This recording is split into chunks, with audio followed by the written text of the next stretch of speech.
The world of gaming is weird, and as such, every month, weird stuff happens. At gameranx, we like to collect all of it and put it in one place, and I guess kind of point and laugh? I don't know, it's not always funny, but it's always interesting. Hi folks, it's Falcon, and today on gameranx, the weird gaming stories of September 2022. Starting off with number 10, you know how all of that footage from Grand Theft Auto 6 leaked? Yeah, there was a big controversy where people were claiming graphics are the first thing done in game development. That's not true. What is considered good and bad in game visuals changes on a regular basis. And usually games, especially AAA games, that go through years of development, see one or two eras of that.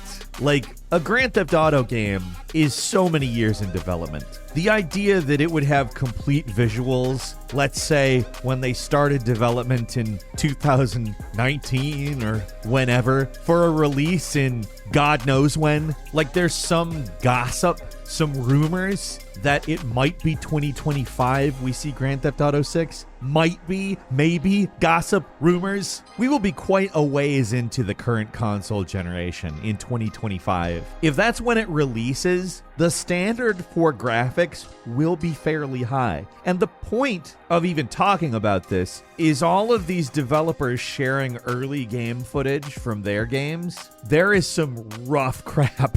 You see a lot of indie games, for instance, like Cult of the Lamb and Frozen Synapse. But I think probably the most interesting one is Control, which, if you've ever played, is one of the more graphically impressive games of its generation. Still a beautiful game right now. Probably gonna hold up in 10 years, I think. This footage, this game... I mean, it's not a train wreck, but the idea that this is a game that won graphics awards, plural, awards, it's like laughable. You know why? Because it was early in the development cycle, and that's what games look like early in the development cycle. I'm not trying to be like harsh on that controversy. I don't even really know how it started. Certainly somebody must have thought that they know something that other people don't. It's not exactly an uncommon thing nowadays, but wow, were they ever wrong. At number 9, we actually had a pretty fair amount of hacking-related things happen this month. There was the Grand Theft Auto thing, of course, but this one's probably going to make you laugh a little bit more. There's a children's MMO called Wizard 101. And some servers had to be shut down because a hacker started sending out announcement messages, like info boxes that would come up for all of the players on the server that said things that he wanted them to say. Now, this was also a clever hacker. I gotta give them this. They seemed to orient these messages around sounding as though it was a disgruntled developer. Like one of them said, "The next world is my boss's." You can see what it says, right? It's in Comic Sans, so it's not bad, right? YouTube's not gonna care, right? After a series of things like this, he sent out a message that said, "Bradley, come down to the office this instant," and signed it from the CEO. Honestly, just a really funny series of announcement messages. It didn't hurt anybody, so like, I don't think that it was bad per se, but obviously it also got the game shut down for a bunch of people, which sucks. So all of the children and sexual predators posing as children had to stop playing the game for a while. At number 8, and this one is a little technical, so please be forgiving. NVIDIA announced the RTX 4080, and they announced a 12GB and a 16GB, which in most people's minds would indicate the same piece of hardware with 2 amounts of RAM. Not the case here. Many people have noticed that the 12GB 4080 looks a lot like a 4070 in terms of every spec, and a lot of people just think that the 4080 12GB is a repackaged 4070. I can tell you, my graphical card is a little aged compared to these. I'm still in this era, but the 4070 looks quite good to me. That being said, the 4080 has a pretty significant jump in some of these specifications. A lot more cores, for instance. pulling about 35 more watts of electricity, higher bit memory bus, and quite a bit higher of a price, to be frank. Like, it's $900 versus $1,200. Now, for me, like I said, I'm a few numbers back, so it all looks better than what I have. So this all looks weird to me. Like, Nvidia's trying to fool people with a graphics card that's better than mine. Maybe? I don't know. Is the amount of controversy that's happening the weird part? Because there is a lot. At number 7, remember a few years ago when a fish was rigged up to beat Pokemon? Well, one of the 4 fish that were involved in that project has died. So, the 4-fish team that completed Pokemon Sapphire had several fish, Layla being one. Layla was actually a fish that went above and beyond the other 3 by finding a specific glitch that no human player had found up to that point. An actual game-breaking glitch in terms of trying to get into an area. It was one that duplicated a rock that you had to push out of the way so you couldn't do it. Now, this would not be something I would expect to hear about, and that's the weird aspect of this. I think probably the weirdest. But can we also just acknowledge how weird it is that 4 fish managed to beat Pokemon Sapphire at one point?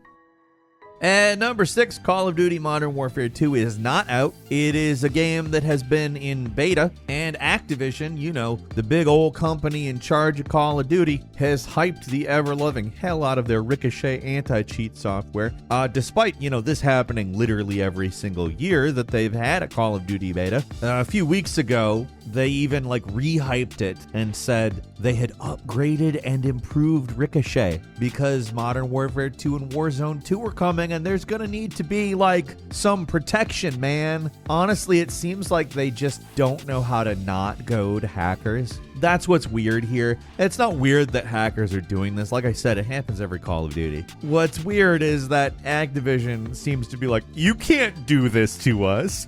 We're too strong. It won't bother us.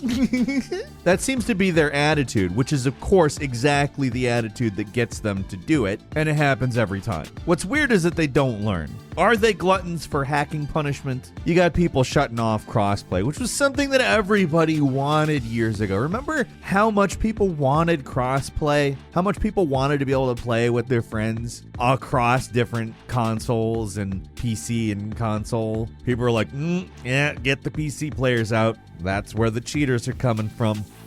At number 5, a guy put up an auction for every console ever made for the last 50 years. So there's around 2,400 different consoles. He listed it for $1 million. And I don't know if hoarding is worth that much money, because that's what it looks like. On one hand, it's kind of badass because there's every variation of the Nintendo 64, of the GameCube. There's multiple Virtual Boys in different boxes from different regions. There's Genesises and there's Mega Drives. But at the same time, it also looks a bit unhealthy. If I had that much stuff of any kind, the other birds that live in the house probably wouldn't be too happy. And now for $1 million, you can transfer the horde to your home. You're not going to play all of these. You can't. If you did one a day, it would take you 6 years. And I'm going to be frank, I would not want to hook up a video game console every single day. When you're talking about this being from the last 50 years, yeah, there's going to be a lot of stuff that I'm going to need adapters for because we have HDMI now. And that's it. Moving on to number 4, somebody made the Jurassic Park scene where the T-Rex bites through the fence and roars by the 2 cars in Jurassic Park, which is an iconic scene that you've all seen. And the footage that you're looking at right now is not the movie. It's Dreams from PlayStation, which you can play on PlayStation 4 and 5. Somebody just made this.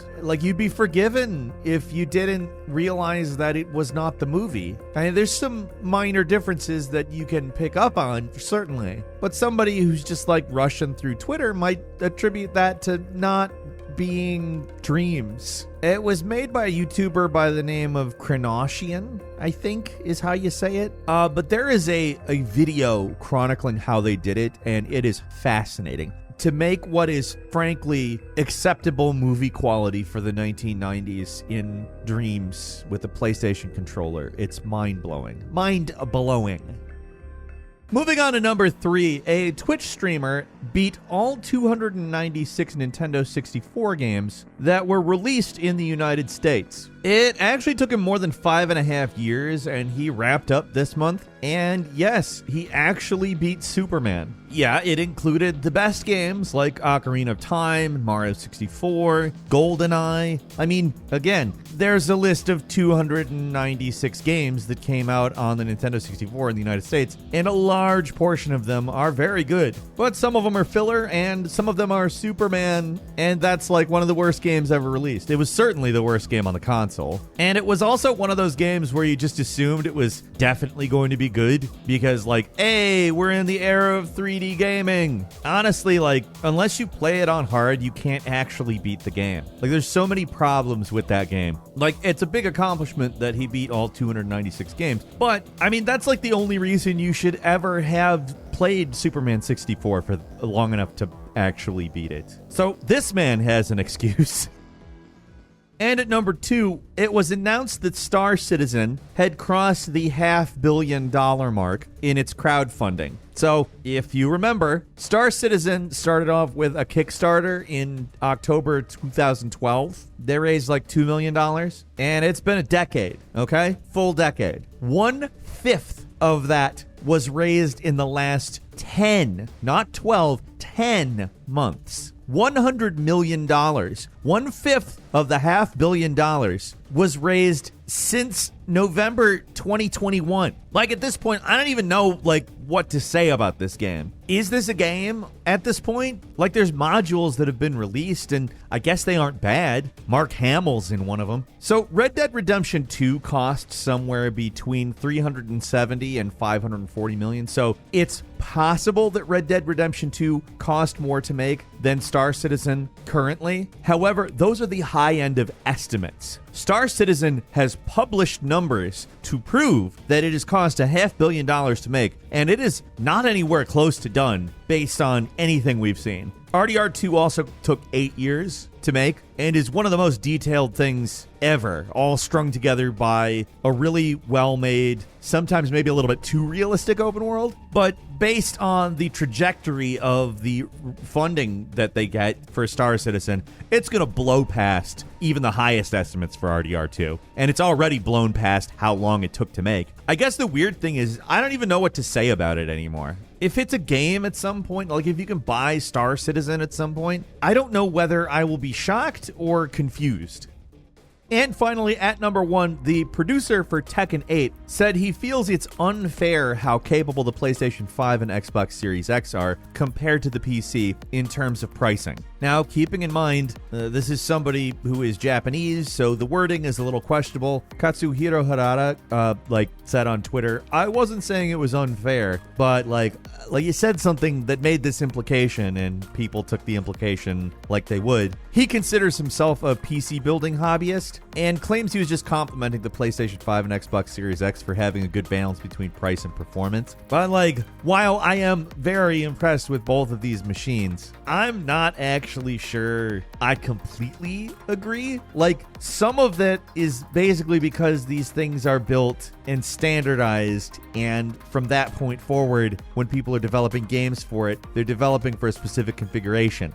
In terms of what consoles are, that's the unfair aspect. That has nothing to do with the PS5 and Xbox Series X. That's just the nature of a console. The hardware doesn't become something new every year. You also don't have to account for a million different types of RAM and different hardware setups and all that. You're accounting for a specific set of hardware in game development. That's the advantage of the consoles. Even though there are very powerful consoles, they are impressive. I like both the consoles a lot. But I also feel like as a hobbyist of PC builds, as he claimed, he should know that no matter what, a PC is going to be more flexible. And because they have to do more than a console, there's more to account for. They are going to cost a little bit more, and that's not really unfair. It's the nature of the machine, right? Would you compare, a go-kart that you're going to race around a track for fun to a family car? that can have like many different purposes, and it's therefore not just about fun. You maybe even don't even use it for fun. And I'm not saying this to take a dump on go-karts or consoles. It's just they're pretty dedicated in purpose and fulfill that purpose quite well for the price. I don't know. What do you think? Leave us a comment. Let us know. If you like this video, click like. If you're not subscribed, now's a great time to do so. We upload brand new videos every day of the week. The best way to see them first is, of course, a subscription, so click subscribe. Don't forget to enable notifications, and as always, we thank you very much for watching this video. I'm Falcon. You can follow me on Twitter at Falcon the Hero. We'll see you next time right here on gameranx.